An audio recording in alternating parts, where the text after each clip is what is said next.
it and make it smaller because it was too big to fit the GitHub. So I did that first. I deleted a couple of columns and a couple of rows as well. So the data is not completely raw here. But then I finished cleaning it up. I dropped some values, some NAs, and I filled some in. I rearranged some things, and I converted the types of string to strings and integers, respectively. And then I rearranged the column so that I can have the the string columns first and the integer columns second. I also merged and deleted some duplicates as much as I can, please. And last thing I did is that I got rid of universes that I wasn't interested in exploring. I'm only interested in exploring Marvel and DC in this final project. I switched the names of Marvel and DC universes into Marvel and DC respectively, just so that it's easier to follow through. So now moving on to the visualization part, I chose to do a couple more than just three because I went into this blind. I'm hoping that the interesting findings that I find along the way guide me into having like a good project and like just more genuine than if I go in already with the question that I want to answer and kind of knowing the answer to it. So I always like to start with a peer plot just because it lets me visualize all the data at once and really get like an understanding of what I'm dealing with. So off rip, I really enjoyed looking at all the patterns that this peer plot gave me because a lot of them I've never seen them before in a peer plot. And I think it's interesting how I ended up with these patterns. In the future, I would like to explore why and how these patterns were created. And a trend that I noticed is that they were all tending to be really high stats in combat, durability, everything. They all tend to lean to the right versus the left. But the tiers leaned towards the left, so they're lower versus higher. So that's something that after RIP interested me, and I wanted to see why. If everything is leaning to the right, why is the one thing that's leaning to the left? So the next thing that I did was a box plot, and I really didn't like this box plot very much at all. So I decided to do more analysis, but essentially they told me that the higher tiers, there wasn't a lot of people in them. Very, very small. Except for intelligence, it's pretty well distributed. But other than that, they all had to get 100 in order to reach the nines and the tens. So it made sense. It shows that one needs to be extremely high level in order to reach higher tiers of 8 and 10. I'm interpreting the correlation as most heroes having some sort of statistic where they're grading, but are not all around great. So it doesn't allow them to reach a higher tier. My assumption is that only those with high marks in all statistics will meet the criteria to be entered in the highest tiers, and I will explore this towards the end of my project. And like I said, I didn't like this particular box plot, so I don't really want to count it, but I kept it just so that you can see how I developed into having the project that I have. So the next question that I have, I wanted to focus on gender and how it relates to statistics. And my question is there a relationship between power and intelligence dependent on gender? So I did scatter plots, and I did the first scatter plot, and I realized that I have a lot of genders going on. I really am only interested in the first three. So I redid it and I got this one. And I don't feel like I really learned a lot from this particular graph. So I decided to do a different one. And I did a multi-bar chart. And I got this. So off rip, I was able to learn that there is a lot more Marvel characters than there are DC characters. And there's a lot more guy characters than female characters, and then followed by non-binary. So it showed me very different things. And I noticed the gender distribution. So then I did another box plot, which analyzed the relationship between gender and power. Oh, what is going on here? And I will figure this out. Guilty is not defined. Where is it not defined? Is it really not defined? Let's see. Oh, how embarrassing. Yes, it is. stop share. More. Oh, record. All right, we're back to recording. So I showed you guys this one. I explained this one. So now we went and we did another box plot, which analyzes the relationship between gender and power. And then another to analyze the correlation of gender and intelligence. So this is the one for gender and power. And I noticed that DC is a bit more well-rounded compared to Marvel when it comes to the distribution of power stats in between male and females and then non-binary. And DC loves to give non-binary characters the highest stats. And then I did the intelligence one. And the intelligence one was even less evenly distributed. And across the board, women were a lot less intelligent than men. But DC's wasn't as bad as Marvel's, which is kind of disappointing considering the fact that Marvel was my favorite. I decided to then do it for all of them just because I found it very interesting and I thought that it's a good thing to visualize for all of the integer quantifiable categories. And I noticed across the board the trend of the men being more powerful than the women, but DC evening it out a lot more and making their non-binaries more powerful than both, which I think is better than making men more powerful than non-binaries and women. So this was it for everything, as you can see. And some of them for DC were actually almost completely even with men and women, such as speed and combat wasn't that bad either, but it could have been better, but it could have been worse. So to round out my analysis, I did a series of pie charts to analyze the alignment of gender in each universe. So the alignment of female characters in Marvel was mostly good at 59 and 13% bad, or maybe more because this is sort of they weren't neither good nor bad nor neutral in reality. And then I did the one for DC. DC is less likely to do a bad female character with 63, but only slightly. And then I did the alignment distribution of male characters, and they were actually less likely to do a male villain than they are to do a female villain, and I don't know how I feel about that. But they were more likely to do a straight up bad villain, like a bad character. And then I did the same thing for DC, and DC also showed a trend of being less likely to do a completely good character for the males as they would for the females. So across the board, villains are more likely to be male, but Marvel's more likely to create a female villain than DC. And considering the fact that Marvel is also more likely to create a weaker female character, I don't know how I really feel about it. So moving on to the third part, which were the proportions based on observed data. So the first question was, what is the probability that a female character is from Marvel? And it is 76%, which makes sense considering that Marvel has a lot more characters than DC. So then my next question was, what is the probability a female character from Marvel has a power level of 80 or more in comparison to their male characters? And what if they're from the DC universe? So I did the probability for all four categories, male and female of both DC and Marvel. And these were the stats that I got. 8% for female characters from Marvel, 32% for male characters from Marvel, 2% for female characters of DC, and 10% for male characters of DC. And I think that information wasn't really accurate or what I was looking for. So I used my conditional probability questions to kind of clean this up and get a better answer. So I fixed it to what is the probability that a female character has a power of 80 or more given that they're from Marvel, and what if they're from DC? What if they were male? So I did the same ones, and these were the results that I got, which make a little bit more sense. So the probability that a female character has a power level of 80 or more given that they are from Marvel is 12%,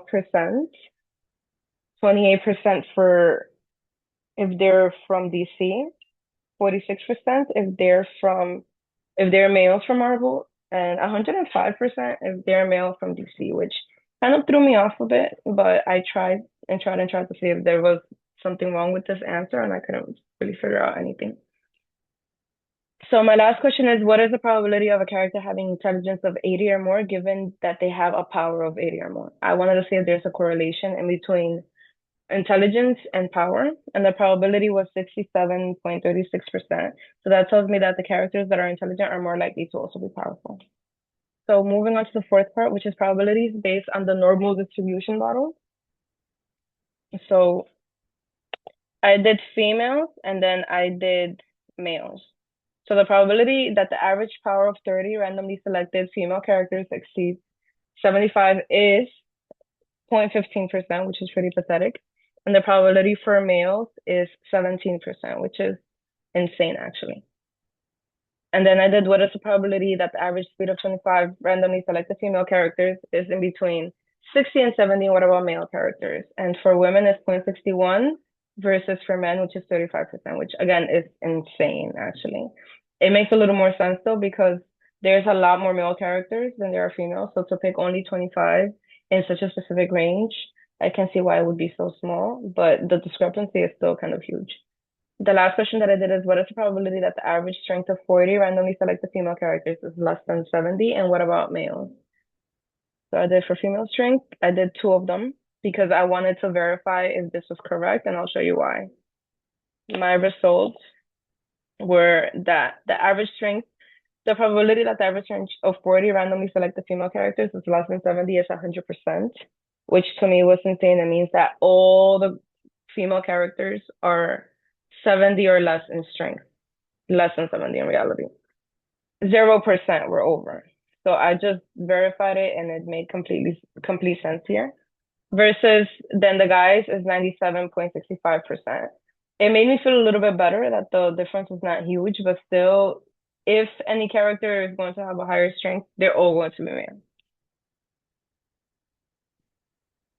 So I found it interesting considering the fact that the female heroes who are known specifically for their strength, such as She-Hulk, Captain Marvel, Wonder Woman, and etc. But even then, they still will always have a stronger man or several of them.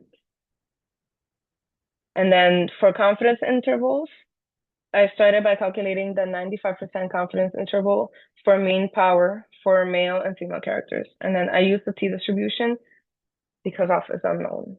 So the 95% confidence interval for mean power for male characters is in between 65.76 and 73.22.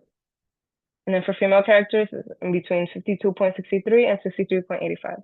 So this analysis proves that male characters are on average significantly higher power stats than female characters. My next interval was 90% confidence for the mean intelligence of male and female characters. And I got 74.96 to 78.31 for male characters and 65.80 to 71.25 for females. So again, they're not even overlapping or touching in any way. So the intelligence stats are even less balanced, which is more surprising. In real life, it makes sense for the male characters maybe to be a little more strong than the female characters because men are biologically stronger than women, but there is no biological supplement to why there is such a big discrepancy in intelligence meters. So for my last interval, I calculated the 95% confidence interval for the proportion of Marvel characters that are female, and the same for DC. So this uses the normal approximation for proportions, and that's why I didn't use the t-test here. And I got 24% to 34% for Marvel, and then 15% to 29% for DC. So they both are underrepresenting female characters with less than 35%. The confidence intervals partially overlap, so we can't conclusively claim that Marvel's proportion is statistically significantly higher. While they both show gender imbalance, Marvel may feature more female characters than DC. So we needed to test further, which led me to segue perfectly into hypothesis testing. So I started with a 2 proportions d-test, and it directly tied into the previous analysis. So my goal was to answer this question. Is the proportion of female characters different between Marvel and DC?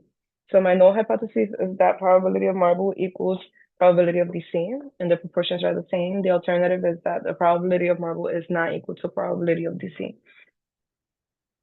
And these were my answers. So my p-value was only 0.1297. So we failed to reject the null hypothesis. Although Marvel has a higher sample proportion of female characters than DC, the difference is not statistically significant based on the p-value. So there's not enough evidence to conclude that female representation differs meaningfully. Next, I did a one sample t-test, and the question is if the mean power of female characters is less than 70. So the null hypothesis is that the mean power is 70, and the alternative is that it's less than 70. And the p-value ended up being 0.00000. So we rejected the null hypothesis completely. There's strong statistical evidence the female characters in the data set have a mean power level significantly less than 70. So that was a bit disappointing, but not surprising at this point. And then my last test was a two sample t-test. And the question is, do male and female characters differ in combat? The null hypothesis is that there's no difference in mean strength, and the alternative hypothesis is that there is a difference. And the p-value is 0.0009. So again, we reject the null hypothesis. There is strong evidence of a significant difference in combat between male and female characters. Male and female characters in the superhero data set are assigned statistically different combat levels on average. Again, disappointing, but at this point, not surprising. So for my last portion, I did the chi-square testing, and I chose to do as gender independent of tier. The null hypothesis is that gender and tier are independent, and the alternative is that gender and tier are associated. So I did our contingency table and the p-value. So the p-value already rejects the null hypothesis, and this is my table. So that means that there is statistically significant evidence that tier and gender are associated. However, I don't really believe that in person. I don't think that they're going out their way to make female characters the weak ones and male characters the strong ones. I think it may be a subconscious bias. So for my second chi-square test, I wanted to answer, is the tier dependent on the total? Which it leads to the very first question that I had from the pair plot. So the null hypothesis is that tier and total are independent, and the alternative is that tier and total are dependent on each other. Before I even did this part, I thought that the alternative hypothesis was going to be the one. But in order to do this analysis, I had to create a new column that averages the total of all the quantifiable columns. So I did one called total, and it kind of has the mean of all of the integer-based columns. And this was it. As you can see, is right here. So my answers for this, oh, I have to run this one first. And now I can run this one. No.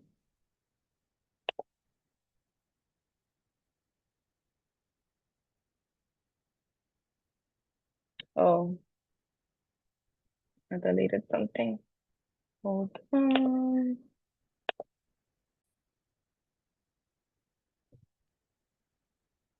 This. What is going on? Okay.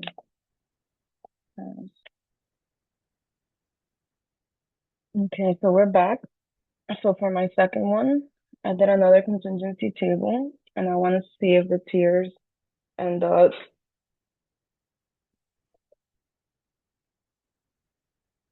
totals, if they had to do with each other. So I split the totals into three: low, high, medium, and high.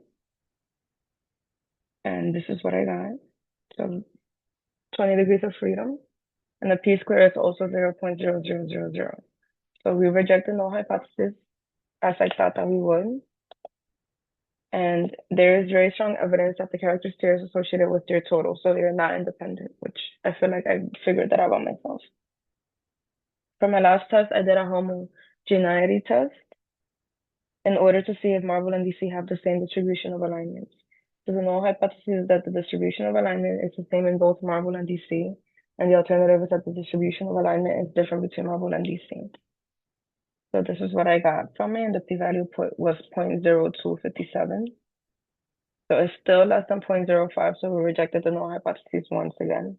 And there is statistically significant evidence that the distribution of alignments is different between Marvel and DC. So additional assessments is that I really wish that I had a species race column where I could explore the data based on who was human, alien, mutant, or enhanced. I think it would have been really cool.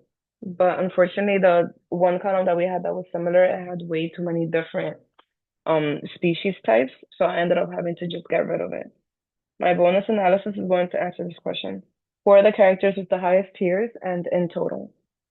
So with the highest tiers, they're all level 10. At first, I picked 10 to do point head 10, but I saw that there's only four characters in tier 10, which are Vision, Divine Creator, Loki, and Bruce Banner, who was the Hulk. And then for the top all-around characters are the four already mentioned. And by the way, these were all from Marvel. And then also Leviathan, who's an extra character, the Fulcrum, who's not that relevant, Eclipso, not that relevant. Uh, Spider-Man, but a special Spider-Man from Marvel, and then Swamp Thing, who is pretty relevant actually and pretty cool. And Spectre Oversoul is also not that relevant. So I found it interesting that for the most part, the most powerful characters come from a specific comic and not the main version of each every iteration. So characters such as Vision, Loki, the Hulk, and Spider-Man are mainstream characters, but their mainstream versions were not featured on the most powerful list. I guess this variation keeps things interesting. And I'm disappointed in the finding of how Marvel treats female characters versus male characters because growing up I preferred DC, but as a teenager I switched to Marvel because of their female characters, such as Scarlet Witch, Phoenix, Miss Marvel, even X 23, because I liked how they kept up with their male counterparts. But I guess they distracted us with these cool, flashy female characters from the fact that in reality the men held the real power. So I think now I am Team DC over Team Marvel like I used to be. And that is my project.